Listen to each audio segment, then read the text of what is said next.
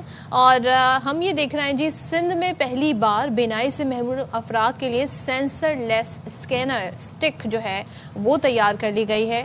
اب یہ نہ صرف زندگی کو آسان بنائے گی بلکہ جو لوگ بصارت سے محروم ہیں انہیں خود مختار اور محفوظ انداز میں اپنی راہ میں پہنچانے میں مدد دے گی. ظاہر ہے اس کے اندر سینسرز ہیں جو رکاوٹوں کو پہلے سے ہی سینس کر لیں گے، یا آواز یا وائبریشن کے ذریعے خبردار بھی کر دیا جائے گا تاکہ روزمرہ زندگی میں آزادانہ نقل و حرکت کر سکے اور اپنے ظاہر جو ڈپینڈنسی ہے وہ کم ہو سکے. آپ کو پتہ ہے کہ کین کتنی امپورٹنٹ ہوتی ہے for specially abled people, specially جو بلائنڈ ہوتے ہیں. اور یہ جاننا میں ضرور چاہوں گا کہ how is this can different from the regular one. تو ہمارے ساتھ موجود ہیں فرمان علی تنواری صاحب، regional director Karachi region, department of empowerment of person with disability, government of Sindh. Thank you very much فرمان صاحب، آپ نے باخبر سویرا کے لیے وقت نکالا. سب سے پہلے ہم یہ جاننا چاہیں گے کہ یہ والی جو کین ہے یہ کس طرح ڈفرینٹ ہے جو کنونشنل کین ہم وائٹ کین دیکھتے ہیں اس سے؟ کیونکہ یہ department empowerment of person disabilities government of Sindh جو 2018 میں ایکٹ پاس ہوا، سندھ اسمبلی پاس کیا، یہ پہلی ڈپارٹمنٹ ہے پورے پاکستان میں چاروں صوبوں میں جو ڈفرینٹلی ایبلڈ پرسن کو امپاورمنٹ کرنے کے لیے کام کر رہی ہے، اور سندھ گورنمنٹ نے بہت فوکس کیا ہوا ہے. تو اسی لیے ہم جب ڈپارٹمنٹ سندھ گورنمنٹ نے یہ اس کو فوکس کیا ہے کہ اسسٹو ٹیکنالوجیز کو پروموٹ کر کے جتنے بھی ڈفرینٹلی ایبلڈ ہمارے دوست ہیں، بھائی ہیں، بچے ہیں، ان کی لائف جو ہے آسان کی جائے تو وہ جو ایسیسیبل ہو، اور اس کے ساتھ جو ہے ان کی موومنٹ جو ہے وہ بہتر طریقے سے ہو سکے اور ان کی ڈپینڈنسی ختم ہو سکے. یہ ہم اب سندھ گورنمنٹ جو ہے NED university of engineering technology کے ساتھ مل کر، ان کی بایو میڈیکل ٹیکنالوجی ڈپارٹمنٹ ہے، ان کے ساتھ ہم مل کے یہ اچھا ہاؤ ڈز دس ورک، کیسے کام کرتی ہے تھوڑا سا بتا دیں. ڈپارٹمنٹ نہیں یہ اسٹک جو ہے، اسٹک جو ہے وہ جب آپ ویژول امپیئرڈ کو جب آپ ہم دیتے ہیں تو وہ جب آپ موومنٹ کرتا ہے اس میں سینسرز لگے ہوتے ہیں تو وہ انڈیکیشنز اس کو دیتی ہے ریزز کے تھرو، وائبریشن کرتی ہے، تو وہ اس کے لیے کافی جو ہے بہتر ہوتی ہے تاکہ وہ پھر موومنٹ آستے کر سکتا ہے اور ٹریول بھی کر سکتا ہے. ان کو وہ یعنی ساری چیزیں جو ہے مل جاتی ہیں کہ کہیں کوئی رکاوٹ ہے، کہیں کوئی اس لیے. اور پائلٹ پروجیکٹ میں کتنے مستحق افراد کو یہ اسٹک دی جائے گی؟ یہ اب فرسٹ جو ہے اسٹیپ میں جو ہے 300 جو ہے ویژول امپیئرڈ کو یہ اسٹکس دی جا رہی ہیں، اور اس کے سوا جو ہے ہماری کوشش ہوگی کہ اکراہ سندھ جتنے بھی ویژول امپیئرڈ دوست ہیں ان سب کو جو ہے ودن 2 ایئرس یہ اسٹکس دی جائے. اچھا اور جو آپ کا ڈپارٹمنٹ ہے اچھا کام کر رہا ہے ڈیوائس کے والے سے بھی، ظاہر ہے آپ نے کہا NED کے انجینئرز کے ساتھ مل کے اور بھی اسی طرح کی کچھ فیسلٹیز آ رہی ہیں. بالکل، ہم اسسٹو ٹیکنالوجیز کو پروموٹ کرنے جتنی بھی ڈسیبلٹیز ہیں، کیونکہ ہم جو 5 ڈسیبلٹیز کو ایڈریس کر رہے ہیں، visual impaired, hearing impaired, intellectual disabilities, physically disabled, multiple disabilities. کچھ ایسے بھی ہوتے ہیں فرد جن میں ملٹیپل ڈسیبلٹیز ہوتی ہیں. تو اسی لیے ہم کوشش یہ کریں کہ اسسٹو ٹیکنالوجیز جیسے ویل چیئرس ہیں اس کو بھی بایو میڈیکل انجینئرنگ کے ساتھ ہم مل کے بنا رہے ہیں، وہ بھی اب آخری مراحل میں تیار ہو تاکہ وہ جو فزیکلی ڈسیبلڈ ہیں وہ پراپرلی ایک تو موو کر سکے، یا کسی کا ویٹ بڑھ جاتا ہے تو وہ اس ویل چیئر میں یہ بھی ٹیکنالوجی یوز کریں تاکہ وہ لفٹ سسٹم ہو، تاکہ اس کو اب بیڈ تک جو ہے شفٹ کیا جا سکے، تاکہ اس طرح سے جو ہے پھر ریمپ جو ہے پورے تمام ڈپارٹمنٹ نے اس کیا ہے، تمام جو ہے جتنی بھی، کیونکہ کراچی ریمپ پہ تو میں کہنا چاہوں گی اکثر بیشتر جو مختلف آفیسز ہیں، میں نام نہیں لے، بینکس کی بات کر لیتے ہیں، عجیب و غریب قسم کے وہاں پہ ریمپ بنائے ہوتے ہیں. مطلب عام آدمی کیسے اس پہ چلے گا، اس پہ ویل چیئر کیسے چڑھے گی؟ اس کے لیے ابھی کیونکہ سندھ گورنمنٹ نے department empowerment of person disabilities نے KBCA کو اپروچ کی ہے کہ ان کو ہم ڈیزائن بھی بتا رہے ہیں کہ ریمپ کس طرح سے ہونی چاہیے. ریمپ کے ساتھ ہم یہ بھی بتا رہے ہیں کہ کیونکہ کہیں جب آپ کسی شاپنگ مال میں جاتے ہیں